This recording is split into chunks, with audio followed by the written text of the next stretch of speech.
Le vrai visage de l'audace, chers amis internautes, comme je vous l'annonçais dans le sommaire de cette émission, je suis avec Espoir Abogouri, affectueusement appelée Tata Espoir. Elle est la fondatrice de Family Zone et du programme Animateur Jeunesse. Elle œuvre depuis plusieurs années pour un leadership familial fort et épanoui. Ce jour, on va fouiner un peu dans son parcours, voir quand est-ce qu'elle a commencé, quelles ont été ses études, si je peux le dire ainsi, quels sont les enseignements que l'on peut tirer de son parcours. Ceci pour la jeune génération. Espoir Abogouri, bonjour. Bonjour, monsieur Abdelkader. Bonjour, chers internautes. J'espère que vous allez bien. Oh, je vais très bien. J'espère que vous aussi vous allez bien. Merci d'avoir accepté l'invitation. Merci de vous ouvrir. Parce qu'il y a beaucoup qui ont peur de s'ouvrir, de parler d'eux. Ils ont peur. Je ne sais pas pourquoi ils ont peur. Oui, parce que, bon, moi je peux comprendre ça, hein, mais à vrai dire, tant qu'on n'a rien à cacher, qu'on peut inspirer la postérité, puisqu'on a été aussi inspiré, donc il faut partager pour que les générations aussi puissent en tirer de la graine, comme nous avons eu la chance de le faire. Déjà, la première interrogation, c'est de savoir d'où vient le surnom Tata Espoir. Alors, il faut dire que j'ai toujours été passionnée de tout ce qui touche à l'épanouissement, que ce soit pour les adultes comme pour les enfants. Et j'ai commencé dans un premier temps dans le monde des adultes et j'ai vu entre griffes que c'était un monde assez vorace, assez rapace. Je me suis sentie comment, c'est quoi? Je me suis sentie un peu à l'étroit. Vorace, rapace dans le sens où, bon, j'ai commencé tôt, j'ai commencé jeune. À quel âge? J'ai commencé à 16 ans, juste après mon baccalauréat. J'ai eu mon baccalauréat à 16 ans, donc j'ai commencé juste après. Un peu avant déjà, je faisais quelques stages à la presse écrite. J'aimais beaucoup lire et écrire. J'étais passionnée de l'écriture et de la lecture. Et j'étais très introvertie, par contre. Mais j'adorais me battre, j'adorais me bagarrer. Pourquoi? Pour défendre d'autres enfants que je ne connaissais même pas. Donc, quand on venait me chercher à l'école, mon sac était quelque part, mes vêtements étaient quelque part, et ma maman, le chauffeur, tout le monde était toujours en train de « Yem ici !» C'était toujours la croix et la bannière parce que j'aimais corriger les injustices que je constatais, mais qui ne me concernaient en rien. En rien. En rien. Donc vous étiez en d'autres une autre forme de gendarme. Oui, si on veut. Le primaire, vous l'avez fait où? Alors, le primaire, je l'ai fait ici, au Bénin. Je l'ai fait au CSP Gbeto, oui, à Cotonou. J'ai fait mon primaire à la Providence, dans un premier temps. Et ensuite, j'ai enchaîné la Providence à Guincomin, là où aujourd'hui il y a Sigusta, là exactement, dans la ruelle, en face de chez le président Patrice Talon. Donc j'ai fait mon primaire là, c'est toujours là aujourd'hui, la Providence. J'ai fait ça là et ensuite j'ai poursuivi mon primaire au CSP Gbeto. Et j'ai fait mon collège, le premier cycle au CSP Gbeto et le second cycle à Notre-Dame des Apôtres. Pourquoi vous avez renvoyé? Parce que vous avez frappé un enfant? Non, loin de là, pas du tout. Je suis partie tout simplement parce qu'en fait, il y avait ma sœur aînée, Aurore, qui était à Notre-Dame. Et j'avais ma sœur un peu plus âgée, en fait, qui était déjà en fin de cycle, en fin de formation au CSP. Donc, les parents optaient pour que nous soyons souvent à deux dans les écoles. Donc, ce qui s'est passé, c'est que la grande sœur partait, finissait complètement son cursus scolaire. Et donc, papa ne voulait pas que je sois seule au CSP parce que justement, j'étais de nature très bagarreuse. J'avais le son très chaud, j'étais basketteuse à l'époque. Et donc, papa a opté, avec maman, bien sûr, et mon consentement, j'ai accepté malgré moi d'aller à Notre-Dame des Apôtres. Et ça s'est quand même bien passé là-bas et tout. Et j'ai fini mon cursus à Notre-Dame des Apôtres. Alors, durant tout ce parcours académique-là, quelles étaient les relations avec les parents? Est-ce que Espoir était une fille qui était parfois un peu attristée, un peu préoccupée, qui avait des difficultés à surmonter ou à subvenir à certains besoins? Est-ce que le parcours académique s'est déroulé sans heurts? Alors, est-ce que le parcours académique s'est déroulé sans heurts? Vous avez de ces questions? Je dirais que oui et non. Oui et non parce qu'on a eu l'opportunité d'avoir un père quand même qui était assez résilient, assez présent pour nous malgré ses nombreux voyages. Parce que mon feu père, il était architecte, donc il bougeait beaucoup. Et on a eu quand même la chance, l'opportunité qu'il s'implique dans notre éducation au même titre que notre mère, ce qui fait quand même qu'il était à mi-temps présent. Alors, pas totalement parce que papa insistait pour qu'on aille faire des activités champêtres au village. Nous, c'était pas trop notre truc. Il insistait pour qu'on apprenne à faire certaines choses pendant les vacances et autres, et c'est ça qui nous a forgés. Papa insistait pour qu'on apprenne à lire. Moi, par exemple, ma mission, c'était dans le dictionnaire à chaque fois. Et parfois, il appelait même pour s'assurer que j'ai fait ça. Dans le dictionnaire, je devais prendre un mot et le seul mot doit avoir 3 différents sens. Pour lui, un seul mot ne peut pas avoir un sens. Un mot n'a de sens que dans une phrase. Donc, à chaque fois, je devais faire l'exercice, en fait, de trouver un mot dans un dictionnaire. Et il m'avait ramené un Robert, là, un grand Robert, à l'époque, le Robert. Il y avait des illustrations dedans. Je me rappelle encore de ce dictionnaire-là. Exactement. Il n'y en avait pas beaucoup à l'époque. Donc, il disait que je devais découvrir à chaque fois des mots qui sont étrangers, en fait, des mots qu'on n'a pas l'habitude d'utiliser, qui ne sont pas usuels, et lui transcrire un seul mot dans différentes phrases, donner le nom, le genre, la nature, le contexte de ce même mot-là, dans 3 différentes phrases. Et chaque jour, je devais faire ça. Ce qui fait qu'aujourd'hui, j'ai encore plus développé ma culture pour la lecture. Donc, ce côté-là, en fait, nous a rendues studieuses. En dehors de ça, on se challengeait entre filles. Et il faut dire qu'on a aussi passé des vacances à travailler. Quand je dis vacances à travailler, c'est que pour nous, les vacances, c'était non seulement les activités champêtres, mais c'était aussi sortir, faire des jobs de vacances, aller au marché, vendre au marché, parler avec des dames, vendre des choses. On avait vendu à l'époque avec ma soeur Café Henri Star, je ne sais pas si vous vous rappelez, c'était un café là qui était sorti. Il fallait faire la promotion et puis gagner 10 francs par lot, par mètre de sachet. Donc on avait fait tout ça et je me rappelle que c'était formateur. On n'était même pas encore majeur, c'était pas un travail des enfants, c'était qu'on avait envie de le faire nous-mêmes. Et c'était vraiment passionné et on a gardé cette ligne-là. Mon enfance a été marquée par un côté un peu étrange, c'est que je ne voulais pas aller à l'école à l'école militaire, je ne voulais pas, mais les parents voulaient que j'y aille et je pense qu'à l'époque, j'ai fui, je me suis cachée dans la maison pendant 3 jours. Et je pense qu'on m'a cherché partout, alors que j'étais dans la maison. Et vous mangez comment pendant les 3 jours? Ah non, je ne mangeais pas. Je sortais pour boire de l'eau et je retournais me cacher. Pourquoi? Parce que j'avais du tout pas envie d'y aller. Et malheureusement, personne ne m'avait posé la question. En fait, c'est-à-dire que tout le monde disait « Ah, Yémissi va y aller, comme elle a la force, comme elle est justicière, il faut que… » Oui, c'était pour canaliser un peu cette fougue-là. Oui, mais personne ne m'a posé la question. Et je me retrouvais, chez nous, les Yoruba, chez les Nago, quand les parents parlent, là, c'est ça qui passe parce qu'un parent te connaît. Donc, pour moi, c'était que, ok, je vais y aller, je suis jeune, pourquoi pas. Mais le moment venu, j'ai décidé de ne pas y aller juste. Et au lieu de parler, moi aussi, je ne me suis pas exprimée, j'étais pas si volubile avant. Donc, je n'ai pas su trouver les mots pour en parler. J'ai juste préféré me cacher simplement. Et après, quand on m'a retrouvée et tout, papa a dit « Mais Yémissi, pourquoi tu as fait ça à ma tante à l'époque aussi ?» Et j'ai dit « Non, c'est parce que je ne savais pas comment dire. » On me dit « Désormais, quand on t'impose quelque chose ou quand tu sens qu'il y a quelque chose qui ne va pas, il faut parler pour qu'on puisse comprendre. Parce que c'est en parlant qu'on se comprend. » Donc, ce côté de mon enfance m'a un peu… beaucoup marqué quand même. Mais quel autre événement vous a marqué durant votre enfance? Il n'y a pas autre chose, non? Alors, oui. Il y a autre chose qui m'a marqué pendant mon enfance. Ce sont les moments de repas à table. Je pense que si je devais retourner dans mon enfance aujourd'hui et privilégier un moment où je vais rester, ce sont ces moments-là où on s'asseyait autour d'une table et on mangeait dans la même assiette. Papa, maman, Aurore, Imelda, enfin nous tous en famille. Parfois avec nos dadas qui venaient du village là, tous ensemble et tout. Il n'y avait pas de télé, il n'y avait pas de radio, il n'y avait rien. Et puis on bavardait, on mangeait, on parlait. Mais vous étiez plus habile que tout le monde, c'est ça? Oui, j'ai appris à être habile dans ces moments-là par contre. Oui. Parce qu'au début je ne l'étais pas, donc je ne trouvais même pas de poisson et de viande, mais j'ai appris, appris à le faire. J'ai appris à être rapide. Mais à quel moment Tata Espoir est née? Alors, Tata Espoir est née, je vais dire ça comme ça, de ma rencontre avec Tata Inès. Tata Espoir est née de ma rencontre avec Tata Inès parce qu'en fait, j'avais toujours eu de l'amour pour les enfants. Et j'avais rencontré Tata Inès au Centre culturel chinois où j'étais allée pour présenter un défilé de mode pour enfants. J'aimais déjà beaucoup les enfants à l'époque, donc je faisais des événements pour enfants. Et j'avais déjà commencé à travailler dans l'enfance, mais je n'avais pas encore rencontré Tata Inès. Donc, j'animais un défilé pour enfants. Vous avez de l'admiration pour elle de loin? Oui, par le passé. Oui, par le passé, de loin, oui, ça c'est vrai, il faut le reconnaître. Et donc, je l'ai découverte ce jour-là. Je ne l'ai pas vue, à vrai dire, sans vous mentir. Je ne l'avais même pas remarqué, parce que c'était fondu dans la masse. Et c'est son fils.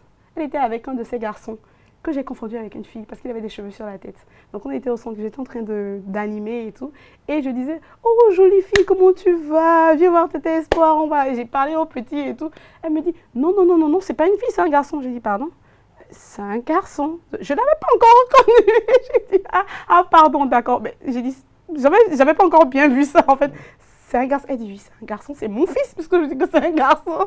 Donc, quand j'ai vu la personne, je me suis dit, est-ce que c'est vraiment son fils? Parce qu'elle était un peu fraîche, très, voilà, la même ligne et tout. Donc, je me suis dit, mais son fils, ok, d'accord. Et il a dit, oui, c'est ma maman. J'ai dit, ok, désolée, excusez-moi, maman. Et donc, c'est comme ça que j'ai invité le fils sur le podium pour parler et tout, à Centre culturel chinois. Et elle m'a dit, après, on a sympathisé et tout. Et on s'est revus après. Elle m'a dit, tiens, est-ce que ça te dirait, je vois que tu aimes beaucoup les enfants, est-ce que ça te dirait, à l'époque, elle me vous voyait, est-ce que ça te dirait de faire telle émission avec moi à la télé et tout? Tu passes me voir au bureau et tout. J'ai dit, avec grand plaisir. Moi, c'est Tata Inès. J'ai dit, enchantée. Je ne réalisais pas encore que je venais de rencontrer Tata Inès. Pour moi, je venais juste de rencontrer une dame qui est une maman d'un petit garçon et qui me propose de venir travailler avec elle. Je n'avais pas encore fait le lien entre Tata Inès de la télé que j'admirais énormément et la maman du petit garçon que j'ai confondu avec une fille qui m'invitait en fait à venir travailler avec elle, à me caster pour voir un peu si je réponds à ses attentes. Donc je suis partie et tout et c'est comme ça qu'elle m'a demandé ce que je fais. Je lui ai dit, moi je suis dans l'animation live. Je ne sais pas faire la télé, je ne savais pas faire la télé encore à l'époque. Je suis dans l'animation live, je travaille uniquement avec les enfants, je fais des événements d'enfants et je me spécialise de plus en plus dans l'enfance uniquement. Elle dit, ah bon? J'ai dit oui. Elle dit, mais je ne vous connais pas. Je dis, je m'appelle tant, on sympathise et autres. Et elle commence, les premières choses que Tata Inès commence à faire, c'est me donner des astuces. Me donner des astuces, m'orienter, me tenir la main, me guider. Avant même qu'on commence en fait à travailler ensemble. Et me donner, ça m'a touchée. Elle m'a donné mon premier marché du million de CFA. Et j'étais encore jeune à l'époque. Donc, je devais avoir 18 ans. 18 ans. Vous étiez à l'université? Oui, j'étais déjà à l'université. Où ça? C'était à Esaü? Oui, c'était à Esaü. Ça m'a même permis de payer les études. Voilà. J'étais à Esaü, je jonglais entre Esaü et puis le matinal et puis la radio au CFM là-bas. Donc, oui, c'est comme ça qu'on a commencé à travailler ensemble. Et puis elle dit, tiens, toi tu fais le live, je vais t'apprendre à faire la télé. Tu vas être ma co-présentatrice. J'en ai jamais eu. Mais si tu veux bien, ça va. J'ai dit, oui, avec honneur. C'est un privilège pour moi. Mais je vais m'asseoir déjà, observer, apprendre et tout. Elle dit, ok. Donc je me suis assise, j'ai observé comme si j'étais une stagiaire et tout. Et elle a commencé à me donner le micro, à me faire confiance. J'ai continué parallèlement la télé, la radio et l'animation live. Et c'est comme ça que le surnom de Tata Espoir, en fait, est venu, est resté dans les têtes. J'ai fait beaucoup d'animation live, animation télé avec Tata Inès, et c'est resté, en fait, dans le cœur des enfants, dans les esprits. J'ai développé, justement, comme vous le disiez tantôt, un programme, le programme des animateurs jeunesse. Donc, j'ai commencé, en fait, à former, à force de me performer, de m'améliorer et de travailler sur le terrain. J'ai décrit en fait des niches, des lignes, comment faire pour présenter les événements. J'ai spécialisé les événements, anniversaire, baby shower, communion, baptême. En fait, j'ai rangé chaque catégorie d'événements d'enfants et réceptions de tout genre. Et j'ai développé en fait les méthodologies par rapport à ça que j'ai étudiées, pratiquées, qui a marché avec notre environnement. Et donc, j'ai décidé à la suite, selon la demande, de commencer à faire des formations. J'ai formé beaucoup de jeunes qui aimaient ce que je faisais, qui m'ont quand même pris comme modèle pour animer dans l'enfance. Et c'est comme ça que le surnom est resté jusqu'à aujourd'hui. Jusqu'à aujourd'hui. Mais l'interrogation, c'est de savoir, est-ce que durant le parcours avec Tata Inès, est-ce qu'il y a eu des difficultés? Est-ce que vous vous êtes laissé dans de bons termes? Est-ce qu'il y a eu des sentiments d'inconfort parfois? Alors, ça, c'est une grande question, une très belle question, parce que c'est une question qui revient tout le temps. Et les gens se sont beaucoup interrogés, parce que quand on a fait le Club des fans et qu'on a fini le Club des fans, parce qu'en temps, moi, je suis allée en Italie pour mon cursus académique après l'université. Donc, j'ai continué et tout. Donc, l'émission a eu une période de transition. Donc, on est passé du Club des fans aux apprentis. On a fait les apprentis pour les adolescents. Pendant un bon moment, on a enregistré et autres.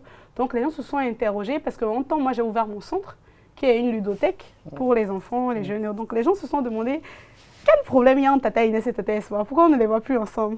Qu'est-ce qui se passe? Est-ce que ça cache quelque chose? Est-ce qu'il y a... Alors, ma réponse, comme d'habitude, c'est celle-ci, et je vais la donner ouvertement ici aujourd'hui.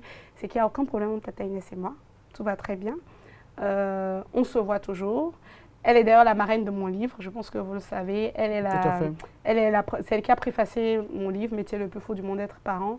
Et donc aujourd'hui, on s'entend bien, elle m'oriente, elle me donne des conseils. Mais est-ce qu'à un moment donné, les rapports ont connu des périodes d'involution ou peut-être de mésentente? Alors, oui, il y a eu des périodes de silence. Mais honnêtement, c'était des deux côtés.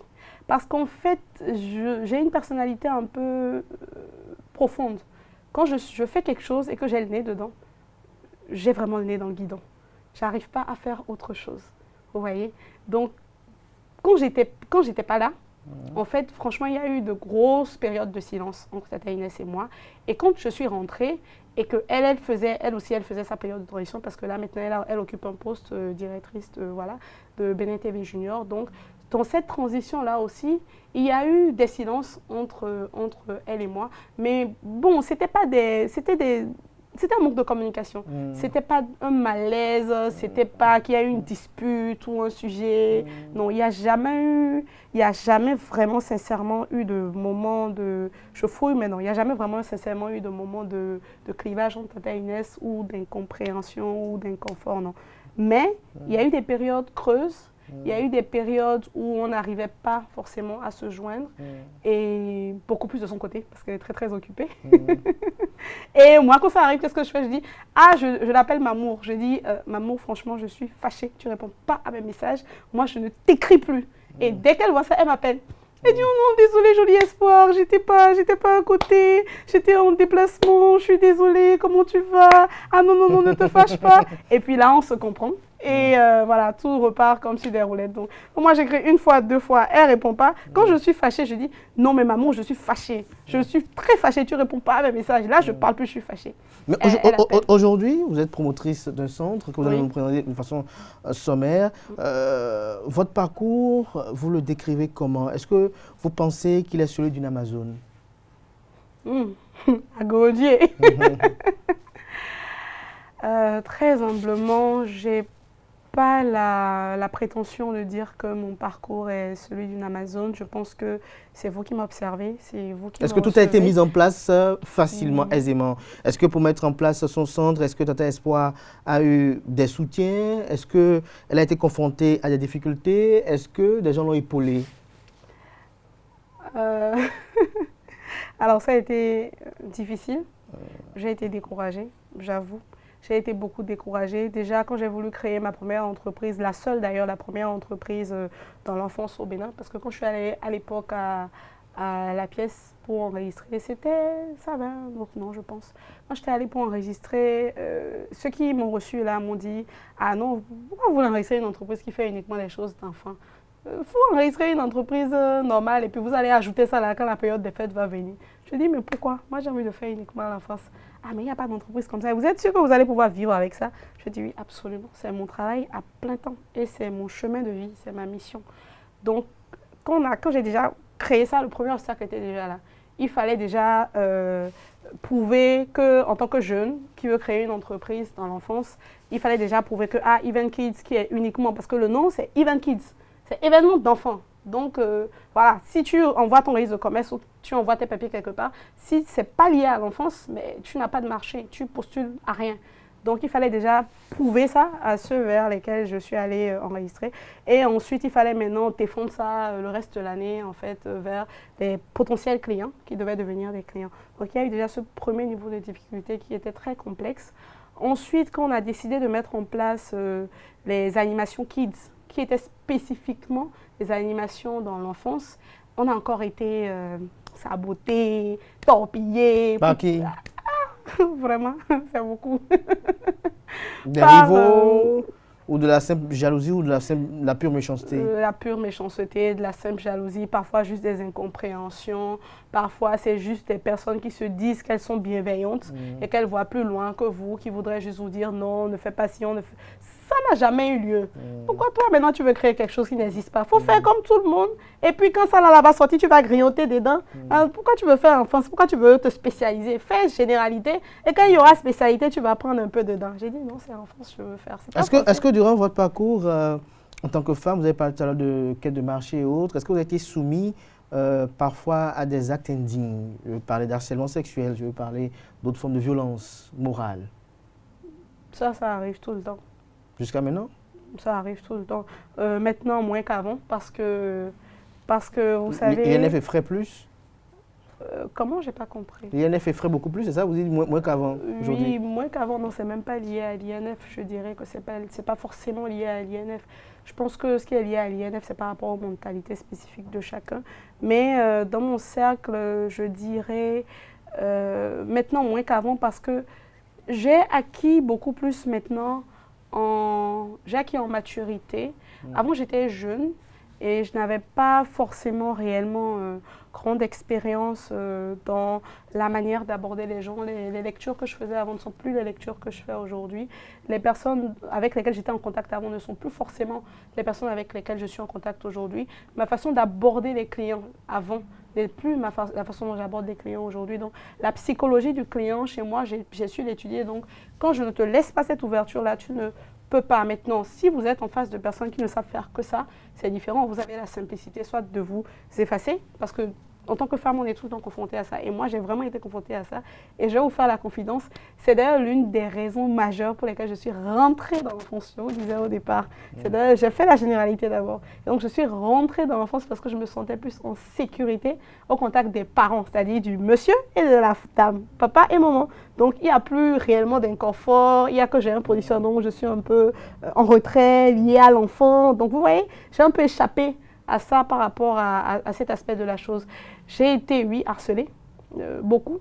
Je pense que vous me connaissez, ça fait des années déjà. J'ai vraiment été harcelée, malheureusement, à cause de mes généreuses formes. Et, dommage qu'aujourd'hui, vous êtes en boubou pour ne pas montrer à nos amis oui, internautes. Oui, ça fait partie des risques du métier. Il faut se montrer comme ça, c'est beaucoup plus intéressant. On prend juste ce que vous avez dans la tête. Donc, oui, j'ai vécu ça énormément. Et ça a été très désagréable, je vais dire ça comme ça. Ça a été très désagréable pour moi à vivre. Ça m'a fait passer des nuits blanches. J'ai même dû, à des moments donnés, consulter parce que je n'arrivais pas à comprendre, en fait. Vous avez consulté quoi, le FA, c'est ça? Allez-y. Exactement, un psychologue. Parce que je n'arrivais pas à comprendre que ce soit des réalités face auxquelles j'étais. Et parfois même, vous savez, ce qui fait que vous perdez le sommeil, c'est que c'est des personnes très proches de vous, que vous admirez, que vous adulez, avec lesquelles vous êtes en contact, qui vous harcèlent ouvertement. Mais j'ai appris à tourner ça autrement, à rigoler avec et à passer à autre chose. Je vais vous donner un petit exemple. Il y a un proche, je pense que vous le connaissez, je vais taire son nom, qui a été jusqu'à me dire, je vais taire son nom. Il va se connaître peut-être déjà.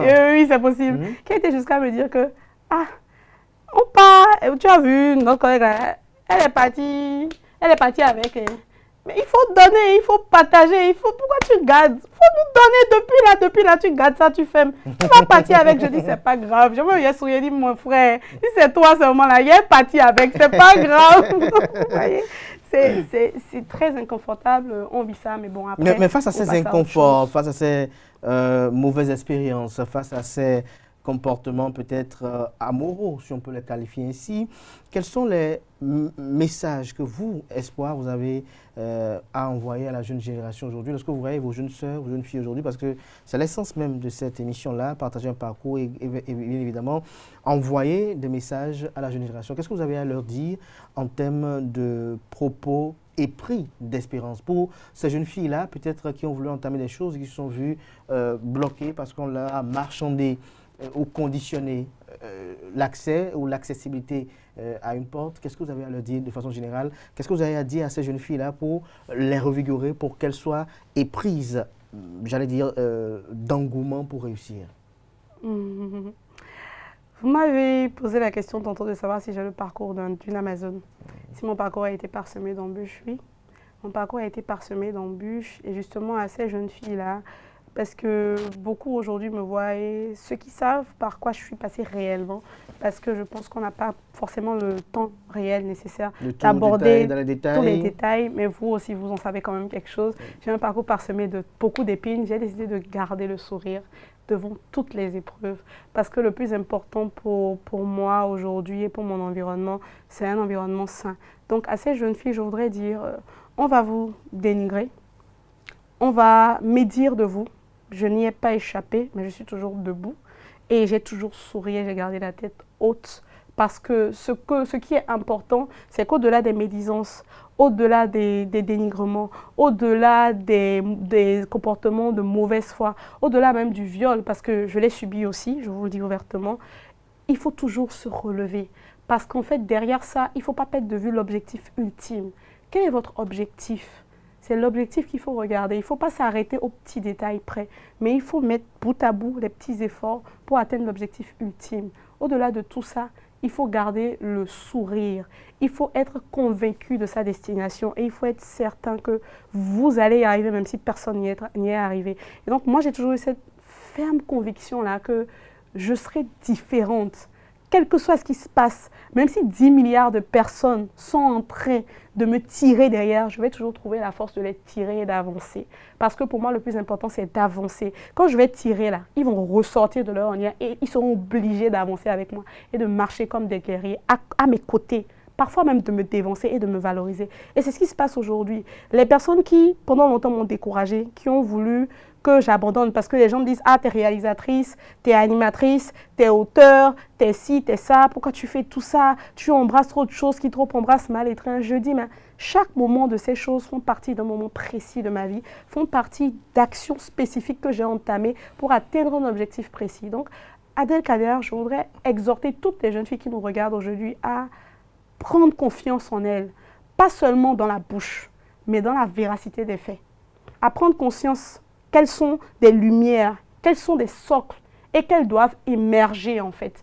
Donc, tout moment sombre a un moment de lumière, d'éclat. On ne cache pas la lumière sous le boisseau, c'est impossible. Ça finit toujours par jaillir. De l'obscurité naît la lumière. Vous voyez, quand il fait nuit, le soleil se lève toujours.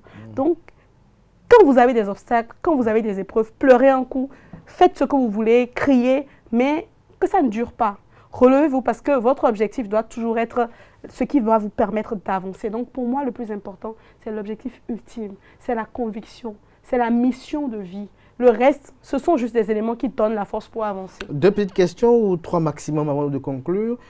Qu'est-ce que vous pensez de la jeune fille aujourd'hui? Lorsque vous suivez un peu les réseaux sociaux, qu'est-ce que vous pensez des jeunes filles aujourd'hui? Vous avez travaillé avec quelques-unes parfois? Oui, et je reçois même, j'en reçois en coaching privé. Alors, ce que je... Parce que le soupir, là, prouve que on calcule, on choisit les mots pour ne pas... Je pense que vous allez travailler avec moi en tant que coach, ça va être intéressant. Non, alors oui, le soupir cache beaucoup de choses. Le soupir, c'est pour dire, mes sœurs, vraiment, il y a du boulot. Parce qu'en fait, autre temps, autre mœurs, c'est vrai, mais en réalité, rien ne se perd, rien ne se crée, tout se transforme. Je voudrais exhorter mes sœurs, parce que ce que je pense d'elles aujourd'hui, c'est qu'on a perdu nos valeurs et qu'on est encore en train de perdre les valeurs qui font de l'Afrique, du Bénin, le quartier latin de l'Afrique, et au-delà même d'être le quartier latin de l'Afrique, un pays valorisant. On est en train de perdre nos valeurs, et je voudrais demander à mes jeunes sœurs, c'est vrai qu'être moderne, c'est bien, être civilisé, c'est bien, être cultivé, être instruite, c'est bien, être woman at work, c'est bien, mais au-delà de tout, nous restons des femmes.